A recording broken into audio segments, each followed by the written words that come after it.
Welcome to How to Live Slow, the podcast where we discuss slow living for the modern woman and help you design an intentionally slower family life.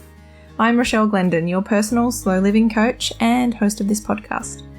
I know all about busy, but I love living slow. Enjoy the show. Well, hello and welcome to episode 80 of How to Live Slow. It is so wonderful to have you. If you're a long-time listener, welcome back. And if you are a brand new listener, welcome. Hello. It is so lovely to have you here and I hope you're doing really well. In case you didn't know, my name is Rachelle and I'm the host. I very rarely reintroduce myself. I kind of just rely on the intro. But yeah, I'm Rachelle and I am the founder of this podcast, but I'm also a mum of two boys. I've got a little boy in year 1 and I have my preschooler he's at preschool 2 days a week and it's our last year with him at home. Next year he will be starting school. And so I've got this weird, tell me if this is something that you relate to, but I've got this weird feeling of like, okay, I better get myself organized so that I've got something more for next year, but also I just want to spend every moment creating as many memories as possible with him while I've still got him at home because I know how much I missed my older boy when he went to school last year, when he started, and I know that I'm going to feel just a little bit lost next year, I think. And so I'm really caught in this funny dynamic of wanting to be present and be in the moment, but also thinking, well, what does the future hold? And that's what I really want to talk about today is the idea of being present, because a lot of us as mums really desire ways of being more present with the kids. Like we feel we live in the age of distraction where everything is calling our attention and our phones, which get a bad rap, but they really do hold a lot of the keys to our modern daily lives. Everything from banking to ordering tuck shop to checking messages and emails and online shopping. And there's so many things that we do on our phones, like tracking our fitness and, the list goes on. And, it's not, and we worry about our kids being on screens, but we're on our screens just as much. And like I said, phones get a bad rap, but they really do distract us. And I think that there's kind of like a concurrent thing with the amount of guilt we feel about how present we are with the kids. And I definitely find myself, and tell me if you relate, but I definitely find myself if I'm on my phone trying to do something and the kids are getting my attention, I'll often be not really listening to them. I'll say yes to something that they've asked me when I'm not really paying attention. Next thing you know, they're eating a whole bag of lollies because I didn't realize I said yes to that. But also I might get snappy with them because I'm trying to concentrate on whatever I'm doing and they're, air quotes, pestering me. So I'll be like, oh, what is it? And, the look on their face when you do that can be really heartbreaking. So I feel that we've got this weird thing where we need to be on our phones and our phones serve a huge purpose in our modern lives. And it's not just the phones that I'm blaming, but our distracted lives and the millions of things that we're thinking about. We are in the age of distraction and we're also in the age of intensive mothering. So there's a lot going on for us and we just really desire the simple pleasure of being able to be present. And that means a lot of different things for everybody. But for me, being present really is being in the moment and not being distracted. And it's something that takes a lot of practice. We're not really used to being in the moment. Being present is like about where is your attention? What are you focused on? Now, we think that we're, like I said just a minute ago, we think that we're easily distracted and we're not good at being in the moment or being present. But we are good at holding our attention on the things that matter to us. And so if you are wondering what is important to you or what matters to you, look at where your attention is. And you'll know that you are actually a lot more present with your kids than you give yourself credit for.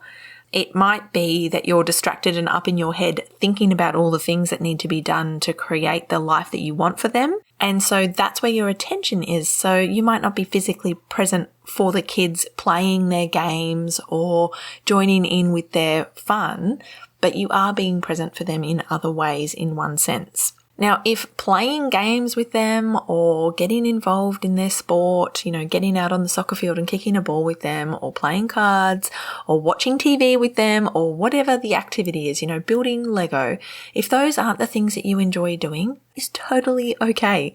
Sometimes they need us to not be present with them so that they can find their own entertainment. We don't need to be, I think we also, in this intensive mothering, we think of being present as being involved and doing everything with them. And that's not necessarily true or the case either.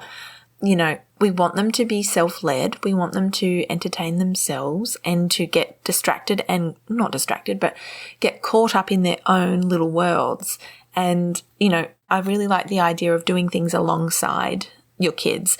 Like, I absolutely love when we can sit down and do colouring together, for example. Now, that's an activity we're technically doing together, but they could be colouring and I could be reading my book, and we're sitting alongside. Or I love when I'm cooking and the kids come and do a puzzle while I'm cooking, and we can chat while we're both doing our mutual activities. And to me, that's just being as present, as doing games like building Lego or something together where you're involved or you have to play a role. If your kid is into role-playing type things where you've got to cuddle the teddy or pretend to be a baby or all of those things, which you may not enjoy, and I definitely don't. I'm definitely more of I'll read to you, I will do a puzzle with you, I will sit and do an activity with you, or we'll do cooking together, but I'm not one for playing doctor or pretending to be a puppy or anything like that. So I just guess this whole episode is just to say, I bet you are so much more present with your kids than you really give yourself credit for. And if you're feeling guilty about it, have a look at why. Are you just feeling guilty because that just is how we are as mothers? We're just guilty about everything. Or is it because you're being distracted by other things? And are those other things useful to you or not useful to you? So for me, here's the example that I want to use. So I love my business. I love How to Live Slow, and I love providing these podcasts for you. I love doing coaching one-on-one and running my group programs and sharing on Instagram and all of those things. But I also love the fact that I can do that and then I can step away for the school holidays and be 100% just in my mum role. It's actually a really good nervous system thing for me to be able to focus wholly on one part of who I am at a time. So the school holidays, we had 6 weeks of school holidays. Now I mentally and physically prepared our home. I prepared my work. So I had all of our finances and admin, stuff pre-set up so that it would all happen automatically. I had our podcasts, episodes pre-recorded, and it all happened automatically so that I could fully check out and be in the moment, have adventures with the kids. And that felt really great. But then the school holidays got extended by 2 weeks due to, Queensland opening its borders and a bit of a caseload increase for COVID. So they wanted to just make sure that everything was working, so they extended the holidays. That's completely fine. But I had kind of mentally budgeted for 6 weeks of being present. And I found myself in those 2 weeks where my husband went back to work. We thought we might go on another extended family holiday, but we couldn't make it work because my husband had to go back to work, which is completely fair enough. So he went back to work. So it was just me and the kids for those 2 weeks. And we did a few fun days out and things, but I found myself thinking I was feeling really frustrated because I was ready to get back to my other parts of me, which meant getting back into my office, getting on top of emails, getting deeper in my work with my one-on-one clients again. It meant recording some new podcast episodes, and it meant creating new programs and relaunching my Matriarch Way program and things like that. I just really wanted to get back to work as well. And I found myself feeling really frustrated that the kids still needed me, even after all I'd given them over the holidays. And I realized that that's completely silly, but it just was how I was feeling. And I've heard a lot of mums say the same. At the school gate, I've had a lot of chats with various mums, and we've all said the same, that those 2 weeks, we thought it was going to be a really great thing. We were excited to have more time with the kids, but actually it wasn't quite it and then there's this sense of guilt because we all wanted to get back to our normal, air quotes, normal routine. Holiday's over. Let's move on. Let's get back to things.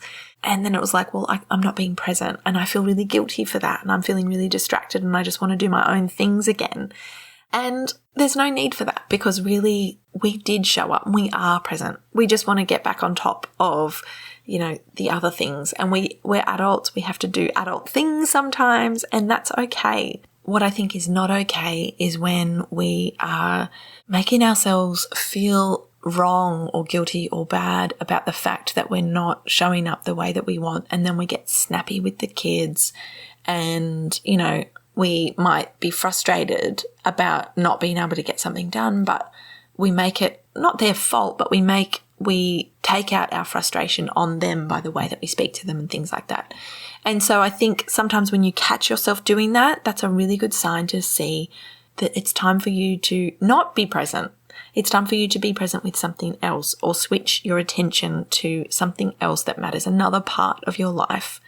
Because that's the thing, right? This is the crux of my whole point is that when you're being present for one thing, your attention's away from another thing. So that's, I guess, we're also interested in finding work-life balance. And I think it's really great to go deep into one part of you. So like on the school holidays, if you can really be present with the kids, but then you also are allowed to have your attention on things outside of that. Like you've got to go back to work, right? And it's completely okay for you to feel like it's hard to switch from one part of you to another. We all wear different roles. And that's why I'm really intent on slow living and kind of simplifying the roles that you do play. So an overcomplicated life and an overcomplicated mind is very easily distracted and very easily overwhelmed. So I think that's where simplifying your life really does help you be more present because you've got less areas that are kind of pulling at your attention. And I love the analogy that I've talked about a lot recently about, instead of trying to juggle the important, air quotes, balls and not drop the balls that are important, instead of, having this weird thing where you're constantly being pulled in all different directions, how about we think of ourselves as the umbrella and we capture and protect all the things that matter to us, and what fits in our umbrella is what matters. And I feel that that's just a different way of looking at it, where your attention is, or your energy and your capacity to handle things, it's finite, and that's completely okay. But you can kind of protect and have a certain amount of things under your umbrella, and looking after yourself and doing the things that are important to you is the way that you can kind of keep your umbrella open. So I guess in summary, I'm just saying that you're being much more present with your kids than you think. Sometimes being present with them is not always a good thing. Sometimes they need us to not be present with them so that they can live in their own little worlds and, find their own ways of entertaining themselves. And sometimes they need to see us doing things that matter to us that aren't just about them. Because if you're like me and you're approaching parenting in a gentle way, I've definitely realized in the last year or two that I have been the overprotective mother, and I've, equated being overprotective with being a gentle mother and, facilitating every single step. But what I've realized is a part of my role as a mum is to pull back and is to have my own inner world as well, and share that with my kids so that they can see that I have many areas of my life and that they're not the only thing, because then they become, potentially, I don't know, I hate to use the word, but they might become entitled. They might think that all I do is live to serve them, and that's actually not true either. I need to step back and teach them how to be a contributing member of our family and, can't always just be about play. They need to learn how to do things that contribute to our family as well. And if I'm the one that's always doing everything without getting them involved in it, then that's not, helping them really, I guess, is what I'm trying to say. So I think the beauty of this kind of mothering and recognizing where we're being negatively distracted versus being positively distracted, meaning that we've got our attention on the right things and not just, doom scrolling or distraction scrolling or escapism scrolling, then we know we can look back on our days with delight. We can look back at the period of our life where our children were little and the varying ages as they age, and we might miss the days, but we're not mourning for them or pining for them or wishing that we had done them differently. That's what I mostly want for all of us, is to look back on the times that we spent with our children and know that we did our very best and that we showed up in the way that we really wanted to. And that doesn't necessarily mean 100% of the time either. We just need to know that what we did and who we were in those moments. And it requires us to take care of ourselves. We need to take care of ourselves so that we can be the mother that we wish for ourselves. And if we're not taking care of ourselves, if we step into the martyrdom of motherhood and we have that feeling of resentment or we have that feeling of being taken advantage of, then we're not really being present. We're not being the very best mother we can be. And that's why self-care and taking care of ourselves and resting and having other interests and stepping back from our kids' childhood to let them also become themselves and create their own identity. Those are all important parts of being a present, gentle mother. And I think that's the way that we can look back on our mothering days with rose-tinted glasses and they, rather than feeling like we regret the way we did things. And so going back to my story about taking the school holidays off, and I found it really hard to get back to work. Even when the kids did go back to school, I was like, well, what am I supposed to be doing this year? I really want to utilize this year in a couple of different ways. I want to spend that quality time with my little one before he starts school next year. I want to put in place a business that I can really sink my teeth into next year when I've got a lot more time on my hands. And I really want to sit in this funny, what my friend Kylie calls liminal space, which is the space in between. It feels like a real transitional year for me this year.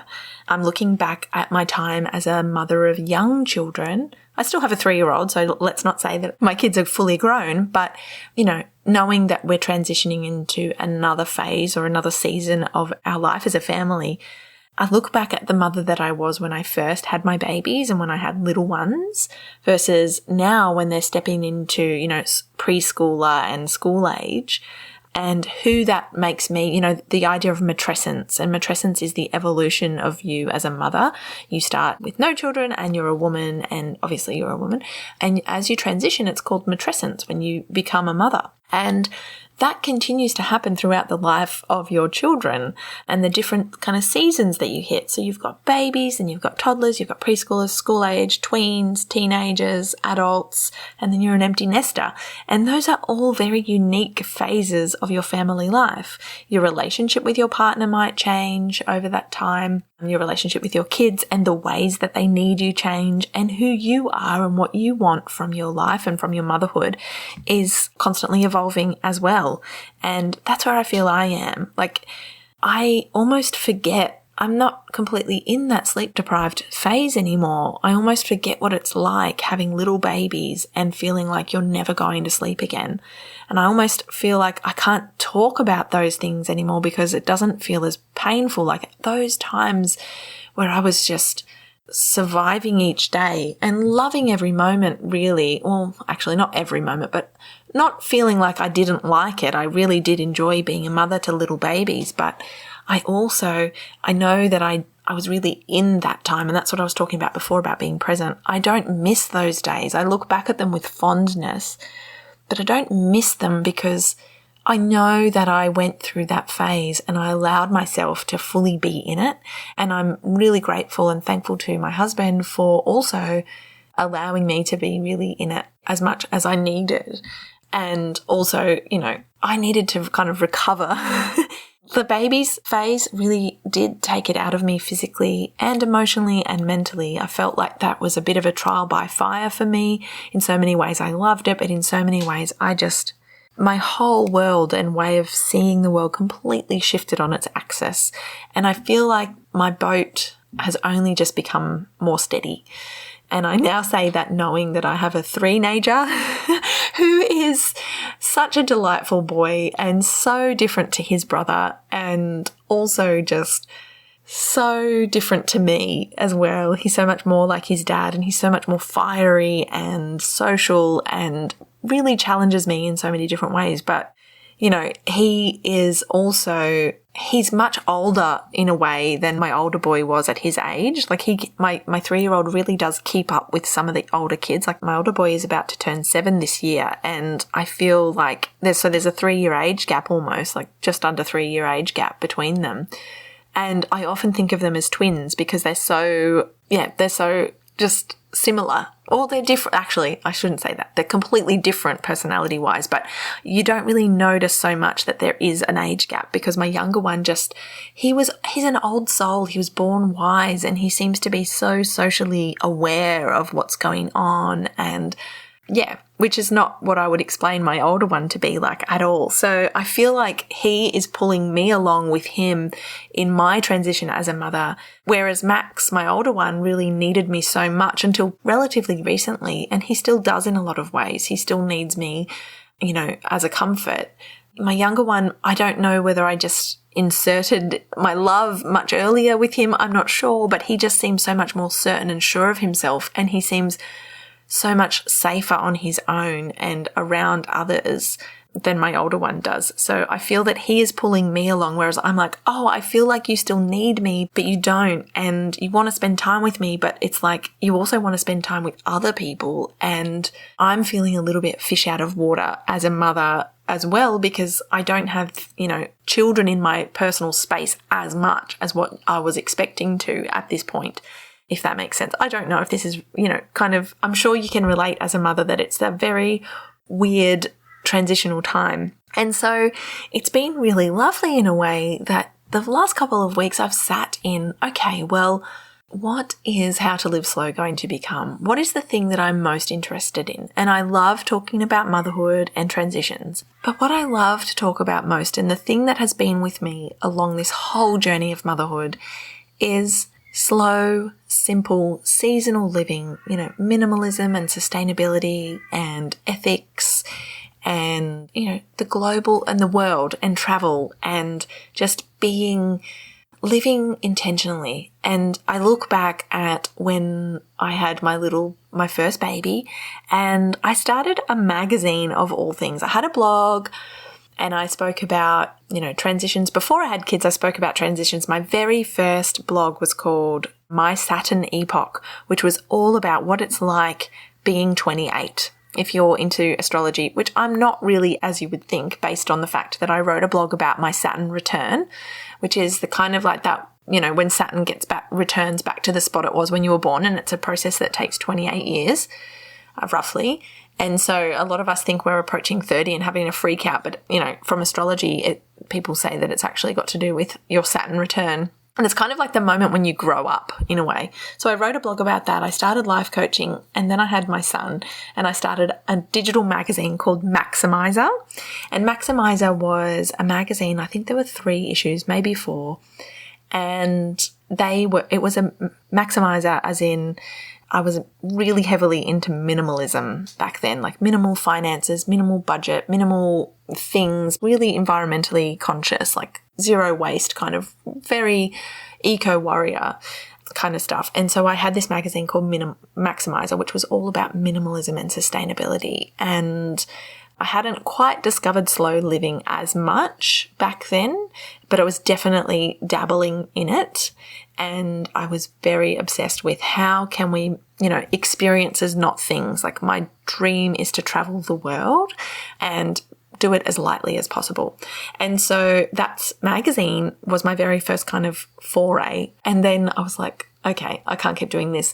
It wasn't financially sustainable. So I'm actually going to make those magazines available for you for free as a free download. If you go to my website, you'll be able to see there on the podcast, or the podcast link, it's in the notes. If you have a look at the show notes for this podcast, you'll see there that you can download those for free. You just have to pop your email in and I can send them to you. So I can send you the Google Drive folder with the 3 of them. They're really beautifully designed. I paid quite a lot of money for them. I've got some amazing guests in there talking about all sorts of different topics. But that was really my spark into alternative lifestyles and how do we disengage from the consumerist cycle Yeah. And so then it evolved into slow living and how can I most enjoy these precious days with my baby? And I started a family video diary where I recorded everything from my baby's birthday party, his first birthday party, right through, and I did grocery shopping hauls and I did cleaning videos and we did holiday videos. There's so many things. I totally documented the building of our house and then I changed tack again. I had my other little one and the three of us, I should say, like I had my two babies. It made it really hard to pull out the camera and video things because, I really was struggling to do it. So I don't do as many videos anymore. I still do a few. A lot of them are on private now and I don't post them, but we still have lots of family videos and it's beautiful. But then it evolved and I was like, you know what? I feel really cool to get back to coaching and sharing. And that's where I created the podcast I think the first episode went live in March or April 2020 after a few months of planning. And that's how we got to the podcast to where it is today and how, I became obsessed with slow living and the motherhood transitions and it's evolving again. And that's what I'm so excited about. I'm so much more obsessed with seasonal living and how seasons have so many different meanings, right? We can think of seasons as seasons of nature, but we can also think of seasons of self and the ages of you and your babies and how you transition from one phase of your life to the next is kind of like seasonal transitions. We can think of seasons as being our hormonal cycles and how the moon cycles and our hormonal cycles kind of match the changing of the seasons. And that is such an interesting way. And I feel that that's where things are going for me. And this podcast is going to be so much more, not just about motherhood, but about the changing seasons and the evolution of us as women as we step out of babyhood into toddlerhood, into preschooler and on.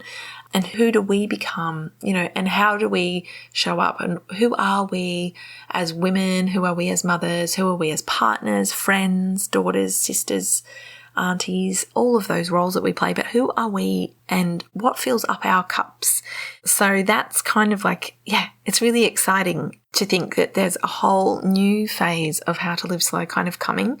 I hope you'll join me along this year as I talk about all of this new stuff and kind of expand what slow living is outside of just motherhood, but into womanhood and into the world, because I'm really, really deeply passionate about the environment and sustainability and climate change and our footprint on the world and how can we reduce our need and desire to spend our money and waste our resources and consumerism and all of that and economics and finance and global trade and all of these things and global relations and international relations. If you don't know, my original career was actually in international business and supply chain management. That's what my degree is all about. That's what I studied at university and that's what I worked in before I became a mother, before I left the workplace and started our contracting business and started this podcast. And I'm really interested to know if you relate to this. I've talked about being the flexible parent. And as mothers, that's often us. And the flexible parent is the one who is often the person who has, is either staying at home, working part-time, the one who has days off when the kids are sick, the one who does all of the, is more available for the family so that the other partner's career can kind of blossom and bloom. And to varying degrees, this happens with all of us. And maybe you've created a relationship where you take it in turns and you're both a bit more flexible. Or maybe you are deeply in flexible parent mode like I am with my husband's business is really thriving. We've hit the 10-year mark and I find myself being in a support role. And in a lot of ways, I've felt really awkward about that because, I want to be equal in our relationship and I am, but there is a pull for women to be, hashtag girl boss or hashtag mum boss and be the leader. And I'm very passionate about being a leader, but also being okay with playing the support role for the family. That's kind of what we are as mothers. We are the carers, and there is nothing shameful or bad about that. I think that there's real beauty in being able to do that in a modern way where you're not kind of housebound, you're not financially reliant on your partner, where you're equal in terms of who has access to what financially and who can make decisions. but you may not be contributing, air quotes, contributing financially to the earning of the money, but that your relationship is equal in terms of knowing that you support your partner to make the money, or however it works for you. But I'm just interested to know if you relate to this kind of transitional thing of like feeling a little bit like, who am I and what is going to happen next for me? We have the corporate ladder or the lifestyle ladder where we're supposed to tick off boxes. And this space here, slow living, is kind of anti to that. Like, how can we just be living our lives without having to constantly achieve milestones of the job, the house, the car, the holidays, the this, the that? Those things are all great to achieve, but let's throw away the timelines, let's throw away the expectations, and let's just kind of like live our lives in a sense. And recognize when we're changing based on where we're at and not based on what society says we're supposed to be. And that's what I'm so fascinated by. And when you kind of tune into your inner seasons, when you tune into the seasons and cycles of nature and your own life and the world around you, I think that there's a beautiful natural transition that can happen. And you might feel, I don't know, this is how I kind of recognize when I know I'm changing, is that when I look in the mirror, I don't feel like I look like me anymore. And that's not a body image thing, that's like a self-image thing. So when the kids were really little, I would just wear house clothes all the time because I very rarely left the house. And I didn't really feel comfortable in like dressed up clothes. And then I noticed in the last couple of months to a year, when I looked in the mirror, I just felt quite underdressed. I felt uncomfortable in, house clothes, and I desired to look more womanly and more, I don't know, not like a mum who's been at home all day. I wanted to look like I took care of myself again in a way. So I've noticed that I felt like I wanted to be wearing, nicer clothes and more clothes that looked like I was a bit dressed up, whereas before I would feel uncomfortable wearing clothes that looked like I was dressing up. Now I feel like that's more who I am, and I want to wear nice bright colours and florals and, more tailored outfits and things like that, which is a really nice indication that I'm feeling that I'm changing. So that's kind of like where I kind of find that I know I'm changing, but you might have other ways that you recognize you're changing. And I'm interested to know if you've paid any attention to those signals that you're feeling that you're not yourself or you've changed, you're evolving. Okay, very sort of mixed bag podcast today, all about being present for the season that you're in, really. That's kind of the crux of what this comes down to, and the evolution of you, and recognizing when you are in one phase and that when you're transitioning into another phase or a season. And it's all very exciting. And if you do it well, you know that quote, what's the quote? You only get one life, but if you live it well, you only need one. And I think that that's really beautiful. And I hope that you found some encouragement, some soothing, some insightfulness here today. And I would really love for you to reach out to me on Instagram. Let's connect. Share with me what your feelings and thoughts are about this episode, and also your own transitions. Where are you in your motherhood journey and your womanhood journey, actually? And where are you getting stuck? What part of learning to live a little bit slower do you feel that you struggle most with? Is it the disengaging from, that corporate or social ladder that you feel that you need to climb? Is it the holding of boundaries and saying no to more? Is it the being present, or the guilt or the frustration of early motherhood, or what is it? I would really love to know. So do connect with me. And if you want to grab your own copies of Maximizer magazine, which is the magazine I was telling you about, they are so beautiful and I'm so, so proud of them, and they have stood the test of time. I was reading over them the other day and they really are really quite cool. There's lots of recipes and articles and different things in there that I think you'll really enjoy about slow, minimal, sustainability, that sort of thing. So you can grab your free copies of those magazines just by heading to the link in the description box, and you can grab those for yourself. All right. I hope you've enjoyed this episode, and I really look forward to connecting with you again soon. Take care and bye for now.